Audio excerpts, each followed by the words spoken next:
श्री संकटमोचन हनुमानाष्टकम्। ततः स तुलसीदासः सस्मार रघुनन्दनम् हनुमन्तं तत्पुरस्तात् तुष्टावभक्तरक्षणम्। धनुर्बाणधरो वीरः सीतालक्ष्मणसंयुतः रामचन्द्रः सहायो मां किं करिष्यत्यूयं मम। ॐ हनुमान् अञ्जनीसूनो वायुपुत्रो महाबलः महालाङ्गूलनिक्षेपैर्निहिताखिलराक्षसः। श्रीरामहृदयानन्द विपत्तौ शरणं तव। लक्ष्मणे निहिते भूमौ नीत्वा द्रोणाञ्चलं युतम्। यया जीवितवानाद्य ताशक्तिं प्रकटीं कुरु। येन लङ्केश्वरो वीरो निःशङ्कः विजितस्त्वया। दुर्निरीक्षोऽपि देवानि तद्बलं दर्शयाधुना। यया लङ्कां प्रविश्य त्वं ज्ञातवान् जानकी स्वयं। रावणान्तःपुरेत्युग्रेतां बुद्धिं प्रकटीकुरु।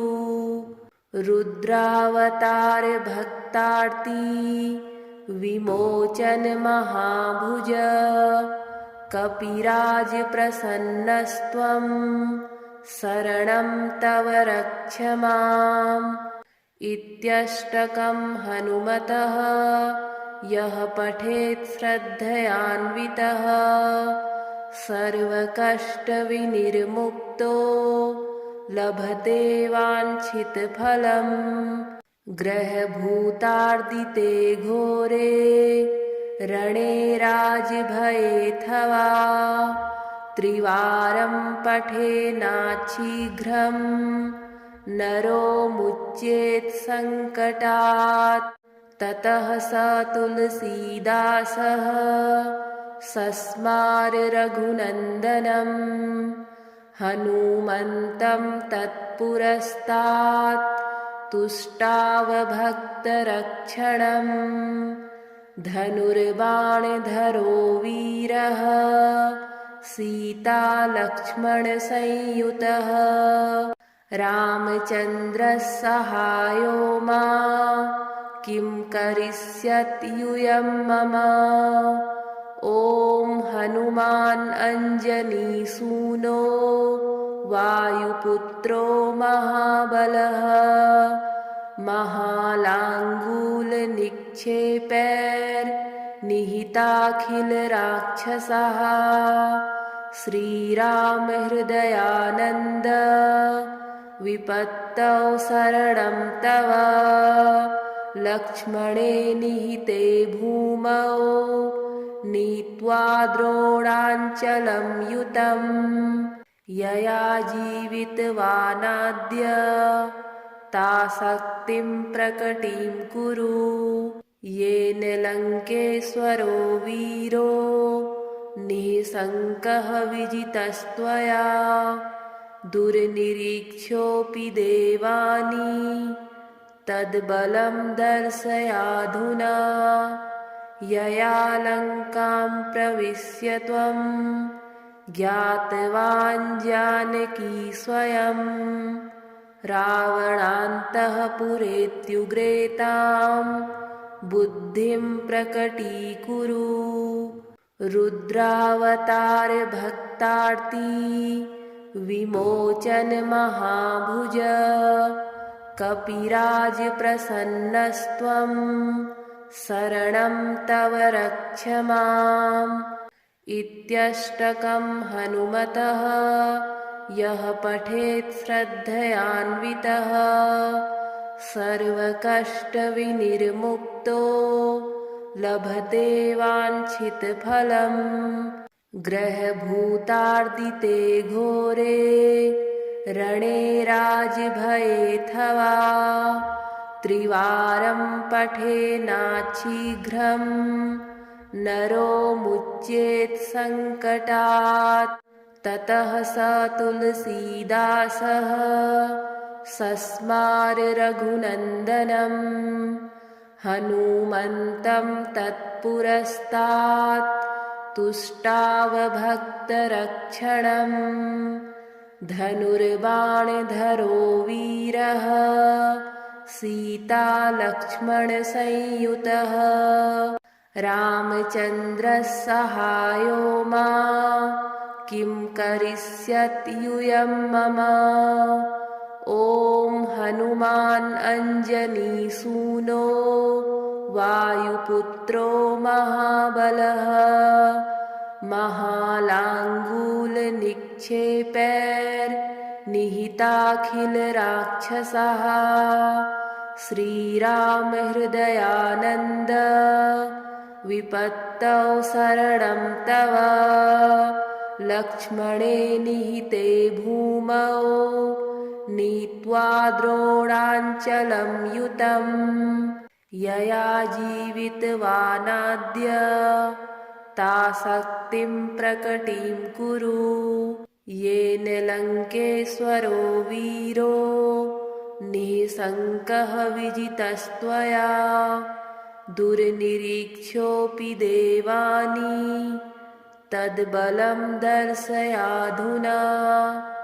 यया लङ्कां प्रविश्य त्वं ज्ञातवान् जानकी स्वयं रावणान्तःपुरेत्युग्रेतां बुद्धिं प्रकटीकुरु। रुद्रावतार भक्तार्ती विमोचन महाभुज कपिराज प्रसन्नस्त्वं शरणं तव रक्ष माम्। इत्यष्टकं हनुमतः यः पठेत् श्रद्धयान्वितः सर्वकष्टविनिर्मुक्तो लभते वाञ्छितफलम्। ग्रहभूतार्दिते घोरे रणे राजभयेऽथवा त्रिवारं पठेनाच्छीघ्रं नरो मुच्येत् सङ्कटात्। ततः स तुलसीदासः सस्मार रघुनन्दनं हनुमन्तं तत्पुरस्तात् तुष्टावभक्तरक्षणम्। धनुर्बाणधरो वीरः सीतालक्ष्मणसंयुतः रामचन्द्रः सहायो मा किं करिष्यत्यूयं मम। ॐ हनुमान् अञ्जनीसूनो वायुपुत्रो महाबलः महालाङ्गूलनिक्षेपैर्निहिताखिलराक्षसः श्रीरामहृदयानन्द विपत्तौ शरणं तव। लक्ष्मणे निहिते भूमौ नीत्वा द्रोणाञ्चलं युतं यया जीवितवानाद्य ताशक्तिं प्रकटीं कुरु। येन लङ्केश्वरो वीरो निःशङ्कः विजितस्त्वया दुर्निरीक्षोऽपि देवानि तद्बलं दर्शयाधुना। यया लङ्कां प्रविश्य त्वं ज्ञातवान् जानकी स्वयं रावणान्तःपुरेत्युग्रेतां बुद्धिं प्रकटीकुरु। रुद्रावतार भक्तार्ती विमोचन महाभुज कपिराज प्रसन्नस्त्वं शरणं तव रक्ष माम्। इत्यष्टकं हनुमतः यः पठेत् श्रद्धयान्वितः सर्वकष्टविनिर्मुक्तो लभते वाञ्छितफलम्। ग्रहभूतार्दिते घोरे रणे राजभयेऽथवा त्रिवारं पठेन्नाच्छीघ्रं नरो मुच्येत् सङ्कटात्।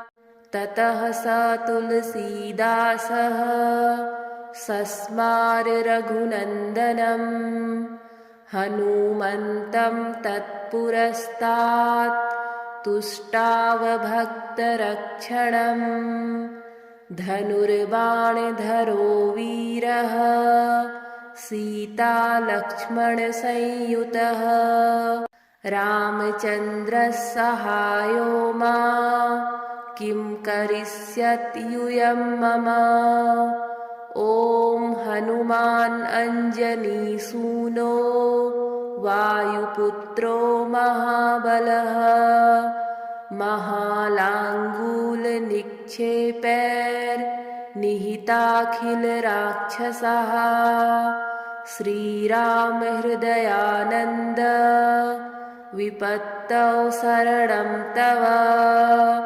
लक्ष्मणे निहिते भूमौ नीत्वा द्रोणाञ्चलं युतं यया जीवितवानाद्य ताशक्तिं प्रकटीं कुरु।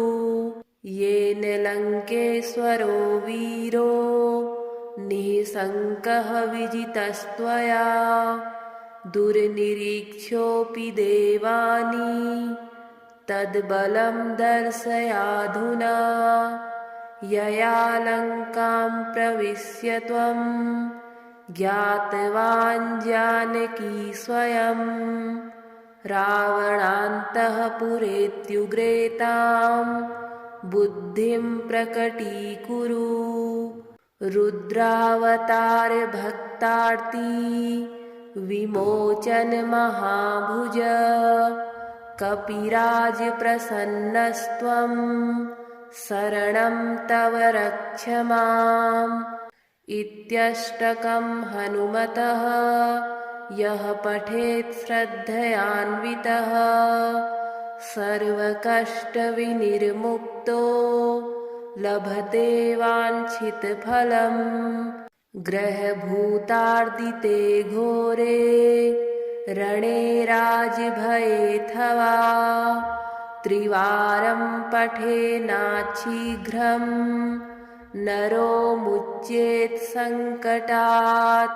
ततः स तुलसीदासः सस्मार रघुनन्दनं हनुमन्तं तत्पुरस्तात् तुष्टावभक्तरक्षणम्। धनुर्बाणधरो वीरः सीतालक्ष्मणसंयुतः रामचन्द्रः सहायो मा किं करिष्यत्यूयं मम। ॐ हनुमान् अञ्जनीसूनो वायुपुत्रो महाबलः महालाङ्गूलनिक्षेपैर्निहिताखिलराक्षसः श्रीरामहृदयानन्द विपत्तौ शरणं तव। लक्ष्मणे निहिते भूमौ नीत्वा द्रोणाञ्चलं युतं यया जीवितवानाद्य ताशक्तिं प्रकटीं कुरु। येन लङ्केश्वरो वीरो निःशङ्कः विजितस्त्वया दुर्निरीक्ष्योऽपि देवानि तद्बलं दर्शयाधुना। यया लङ्कां प्रविश्य त्वं ज्ञातवान् जानकी स्वयं रावणान्तःपुरेत्युग्रेतां बुद्धिं प्रकटीकुरु। रुद्रावतार भक्तार्ती विमोचन महाभुज कपिराज प्रसन्नस्त्वं शरणं तव रक्ष माम्। इत्यष्टकं हनुमतः यः पठेत् श्रद्धयान्वितः सर्वकष्टविनिर्मुक्तो लभते वाञ्छितफलम्। ग्रहभूतार्दिते घोरे रणे राजभयेऽथवा त्रिवारं पठेन्नाच्छीघ्रं नरो मुच्येत् सङ्कटात्। ततः स तुलसीदासः सस्मार रघुनन्दनम् हनुमन्तं तत्पुरस्तात् तुष्टावभक्तरक्षणम्। धनुर्बाणधरो वीरः सीतालक्ष्मणसंयुतः रामचन्द्रः सहायो मा किं करिष्यत्यूयं मम। ॐ हनुमान् अञ्जनीसूनो वायुपुत्रो महाबलः महालाङ्गूलनिक्षेपैर्निहिताखिलराक्षसाः। श्रीरामहृदयानन्द विपत्तौ शरणं तव लक्ष्मणे निहिते भूमौ नीत्वा द्रोणाञ्चलं युतम्। यया जीवितवानाद्य ताशक्तिं प्रकटीं कुरु। येन लङ्केश्वरो वीरो निःशङ्कः विजितस्त्वया दुर्निरीक्षोऽपि देवानि तद्बलं दर्शयाधुना। यया लङ्कां प्रविश्य त्वं ज्ञातवान् जानकी स्वयं रावणान्तःपुरेत्युग्रेतां बुद्धिं प्रकटीकुरु। रुद्रावतार भक्तार्ती विमोचन महाभुज कपिराज प्रसन्नस्त्वं शरणं तव रक्ष माम्। इत्यष्टकं हनुमतः यः पठेत् श्रद्धयान्वितः सर्वकष्टविनिर्मुक्तो लभते वाञ्छितफलम्। ग्रहभूतार्दिते घोरे रणे राजभयेऽथवा त्रिवारं पठेन्नाच्छीघ्रं नरो मुच्येत् सङ्कटात्। ततः स तुलसीदासः सस्मार रघुनन्दनं हनुमन्तं तत्पुरस्तात् तुष्टावभक्तरक्षणम्। धनुर्बाणधरो वीरः सीतालक्ष्मणसंयुतः रामचन्द्रः सहायो मा किं करिष्यत्यूयं मम। ॐ हनुमान् अञ्जनीसूनो वायुपुत्रो महाबलः महालाङ्गूलनिक्षेपैर्निहिताखिलराक्षसाः। श्रीरामहृदयानन्द विपत्तौ शरणं तव लक्ष्मणे निहिते भूमौ नीत्वा द्रोणाञ्चलं युतम्। यया जीवितवानाद्य ताशक्तिं प्रकटीं कुरु। येन लङ्केश्वरो वीरो निःशङ्कः विजितस्त्वया दुर्निरीक्षोऽपि देवानि तद्बलं दर्शयाधुना।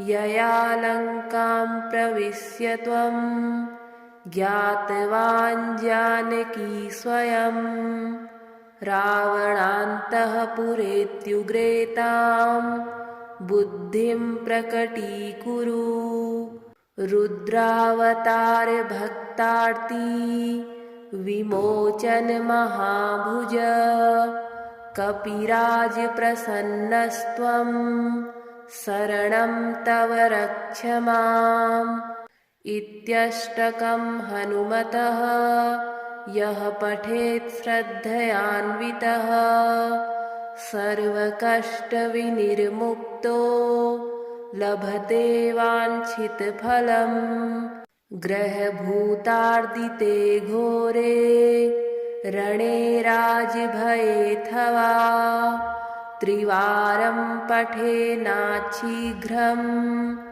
नरो मुच्येत् सङ्कटात्।